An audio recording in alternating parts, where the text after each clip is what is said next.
আজ জাতীয় সংসদে দাঁড়িয়ে সরকার দলের মুখপাত্র বলেন জুলাই সনদের মাধ্যমে নাকি অন্তহীন প্রতারণা করা হয়েছে।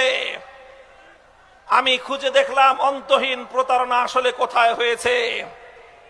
আমি খুঁজে পেলাম গোটা এই প্রক্রিয়ার মধ্যে একটা জায়গায় অন্তহীন প্রতারণা হয়েছে, আর সেটা হলো জামাতে ইসলামী, বাংলাদেশ খেলাফত মজলিস, এনসিপি 11 দলের সবগুলো দলের কাছে জুলাই সনদের যেই কপি প্রদান করা হয়েছিল, আমরা যেটা পরে সংসদ ভবনের দক্ষিণ প্লাজায় গিয়েছিলাম স্বাক্ষর করতে, সেখানে বিএনপির অসাধু নেতৃত্ব অন্তর্বর্তীকালীন সরকারের কিছু গাদ্দার এবং বিশ্বাসঘাতকের সঙ্গে তলে তলে আতাত করে নতুন একটি ধারা নোট সংযুক্ত করে তারপরে সেখানে স্বাক্ষর অনুষ্ঠান করেছে।